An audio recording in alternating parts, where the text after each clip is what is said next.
मित्रों नमस्कार, मैं धर्मेंद्र कुमार, डाइट प्रवक्ता सुल्तानपुर, आपके समक्ष ऑनलाइन टीचिंग में सांख्यिकी की प्रकृति, महत्व एवं उपयोगिता लेकर उपस्थित हुआ हूँ।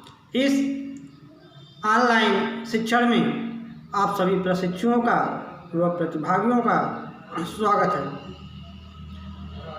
मित्रों, जैसा आप देख रहे हैं, सांख्यिकी जो प्रकृति है, नेचर ऑफ स्टैटिक्स, क्रमबद्ध अध्ययन।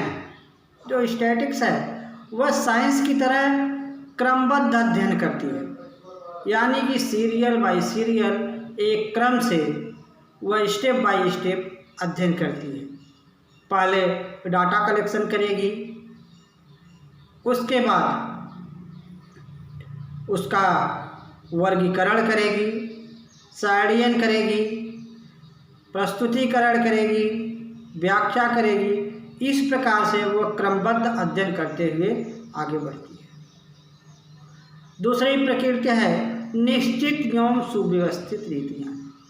जो भी हम उसमें मेथड्स यूज करेंगे, जो भी टेक्निक्स, टैक्टिक्स, मेथड्स यूज करेंगे, वह निश्चित होता है और व्यवस्थित होता है, सुव्यवस्थित होता है। नेक्स्ट है हमारा सर्वमान्य एवं सार्वभौमिक नियम। जो सर्च के द्वारा सांख्यिकी के माध्यम से जो भी हम एक निष्कर्ष निकालते हैं वह सर्वमान्य होता है, यानी कि हर जगह मान्य होता है, एक स्टैंडर्ड होता है और सार्वभौमिक होता है, यानी कि उसको हम यूनिवर्सलाइज कर सकते हैं, उसको सार्वभौमिकरण कर सकते हैं, हर जगह उसको लागू कर सकते हैं। कारण तथा परिणाम के संबंध का विश्लेषण। चौथी प्रकृति है इसकी, कारण तथा परिणाम के संबंध का विश्लेषण।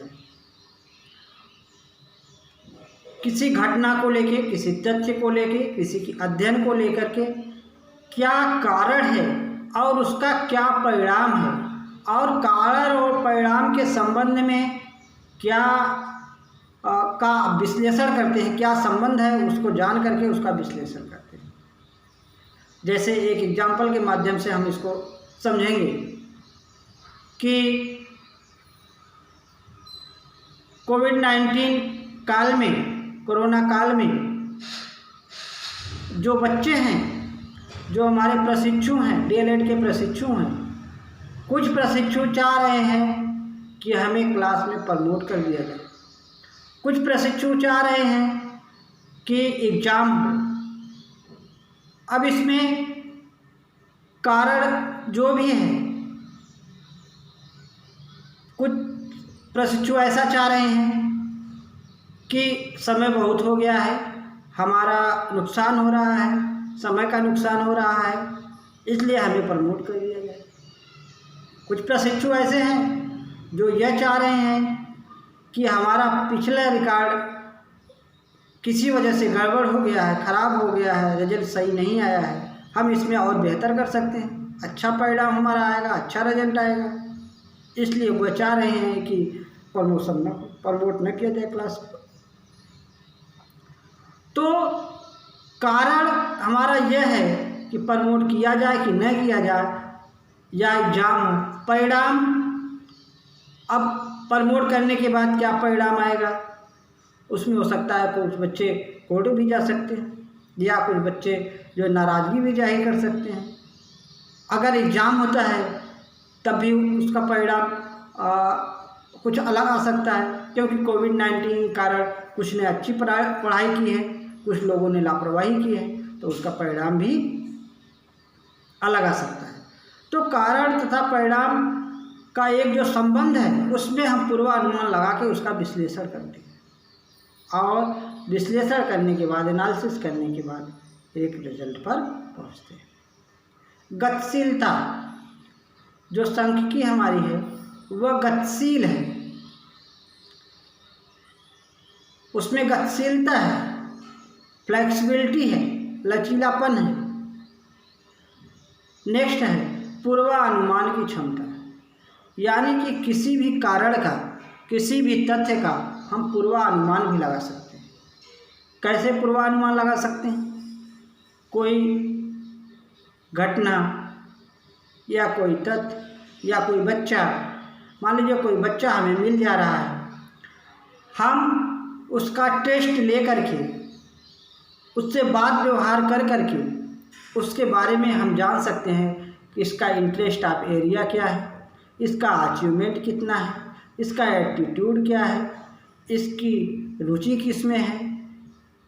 तो हम पूर्वानुमान या प्रिडिक्शन कर सकते हैं कि यह बच्चा इस एरिया में अच्छा कर सकता है, इस क्षेत्र में अगर इसको भेजा जाए तो अच्छा हो सकता है। नेक्स्ट है सांख्यिकी का महत्व एवं उपयोगिता।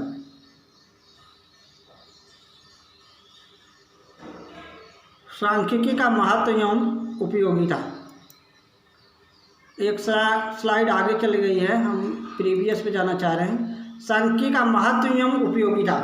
देखिए, आधुनिक युग में सांख्यिकी का महत्व इतना बढ़ गया है कि जीवन के प्रत्येक क्रिया किसी न किसी रूप में सांख्यिकी के ज्ञान से संबंधित है। इसकी उपयोगिता नीचे दी गई है। जैसे शासन के लिए उपयोगिता, शासन के लिए क्या उपयोगिता है सांख्यिकी? शासन तमाम प्रकार के सर्वे कराता है और यह जानने की कोशिश करता है हमारे प्रदेश में या हमारे देश में हमारी जनता की क्या स्थिति है, कितनी जनता आर्थिक रूप से बेरोजगार है, कितनी सामाजिक रूप से पिछड़ापन है,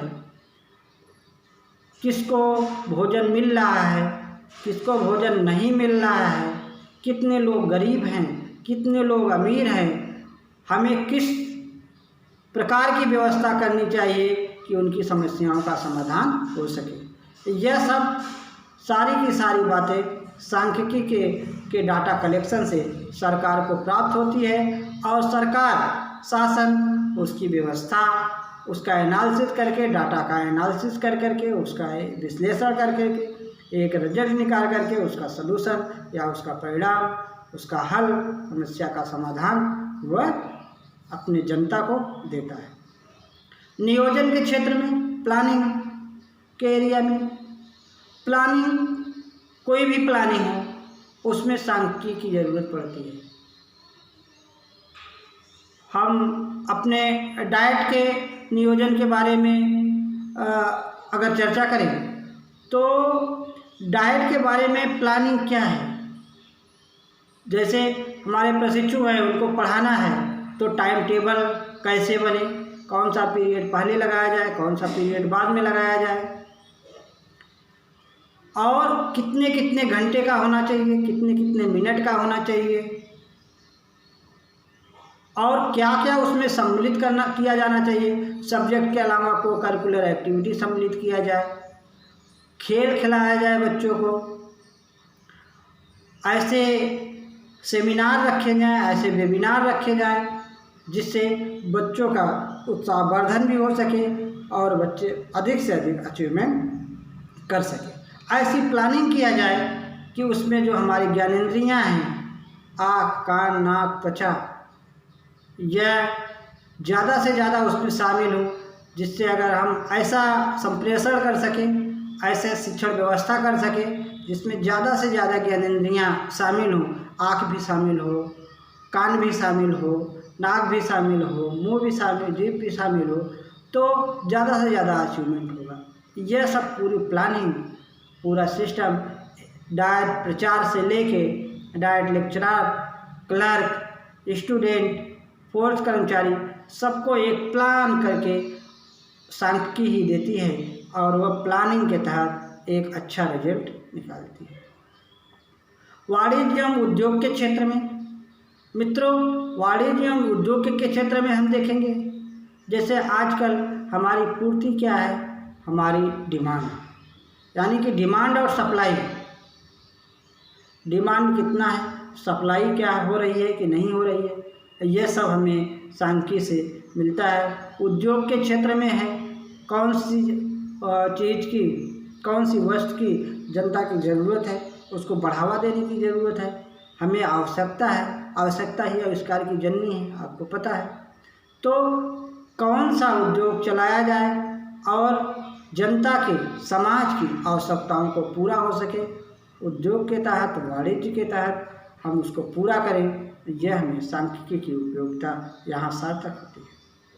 अनुसंधान के क्षेत्र में मित्रों सबसे इम्पॉर्टेंट जो है वह अनुसंधान के क्षेत्र में है। अनुसंधान यानी कि सांख्यिकी रिसर्च भी करती है, और रिसर्च के क्षेत्र में यह कह लीजिए कि 70 से 75% तक स्टैटिक्स का योगदान है। बिना स्टैटिक्स के रिसर्च करना संभव नहीं है, क्योंकि उसका डाटा टैबुलेशन करना, डाटा कलेक्शन करना और वर्गीकृत करना, रिजल्ट निकालना, यह सब सांख्यिकी के माध्यम से ही होता है। विदाउट सांख्यिकी, विदाउट स्टैटिक्स रिसर्च संभव नहीं है।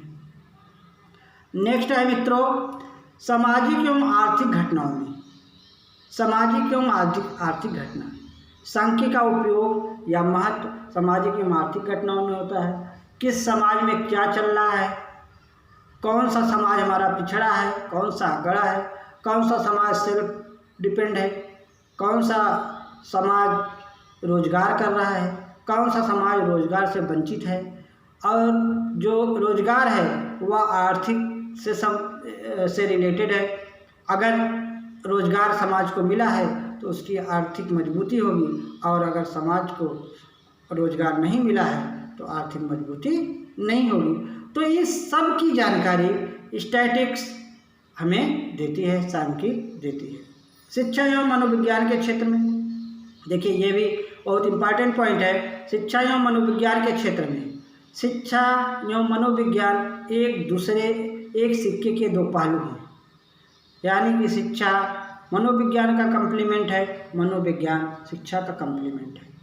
एक बच्चे का अध्ययन करने के लिए, एक बच्चे को जानने के लिए मनोविज्ञान क्षेत्र में आया है। जब हम एक बच्चे को अच्छी तरह जान लेंगे तब उसकी शिक्षा की व्यवस्था अच्छी या सुचारू रूप से कर सकते हैं।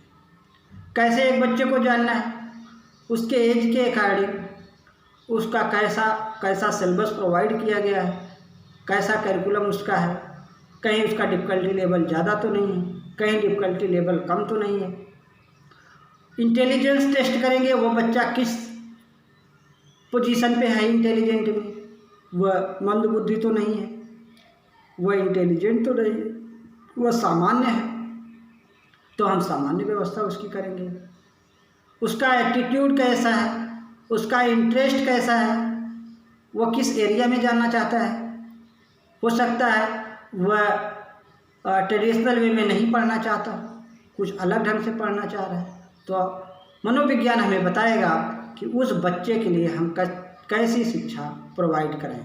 तो यह सब जानकारी और यह सब डाटा कलेक्शन सांख्यिकी के माध्यम से होता है। चिकित्सा विज्ञान के क्षेत्र में आप जानते हैं, चिकित्सा विज्ञान के क्षेत्र में भी सांख्यिकी बहुत योगदान दे रही है। कब, कहाँ, कौन सी चिकित्सा कैसे प्रदान करनी है, इसका सबसे बेटर एग्जाम्पल आपको कोविड-19 दे देगा। किस हॉस्पिटल में कैसे डाटा कलेक्ट कर करके, कैसे कर करके वहाँ कोविड-19 के उपचार के लिए व्यवस्था होती है, यह सब जानकारी सांख्यिकी के माध्यम से ही होता है। कृषि के क्षेत्र में कितना हमारा क्षेत्रफल है, कितना उसमें बीज डालना है, समय समय पे हमें कब उसकी सिंचाई करना है, कब उसकी गुड़ाई करना है, कब उसमें फसल पकेगी, कब उसकी कटाई करना है, यह सब पूर्वानुमान सांख्यिकी के माध्यम से ही मिलता है। वर्तमान का अनुमान तथा भविष्य का पूर्वानुमान लगाने में, वर्तमान में जो है उसका प्रेडिक्शन करने में तथा भविष्य का प्रेडिक्शन करने में, भविष्यवाणी करने में भी सांख्यिकी बहुत महत्वपूर्ण है। एक बच्चे की भविष्यवाणी करने में बहुत महत्वपूर्ण है, मौसम की भविष्यवाणी करने में बहुत महत्वपूर्ण है। तो सब मिला जुला के सांख्यिकी ही ऐसा है जो कि हर सब्जेक्ट में, हर क्षेत्र में समाहित है।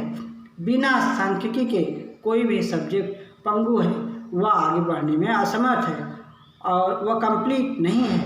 और एक दूसरे के कम्प्लीमेंट कर सकते हैं। जटिल को सरल बनाने में, नेक्स्ट पॉइंट है जटिल को सरल बनाने में। कोई भी कठिन चीज़ हो उसको सरल बनाना, किसी भी बड़े से बड़े डाटा को जनरलाइज करना, इजी करना सांख्यिकी के माध्यम से होता है और बड़े से बड़े डाटा का रिजल्ट सामान्य रूप से सांख्यिकी दे देती है। इसलिए सांख्यिकी की उपयोगिता एवं महत्ता और भी बढ़ जाती है। थैंक यू मित्रों, धन्यवाद।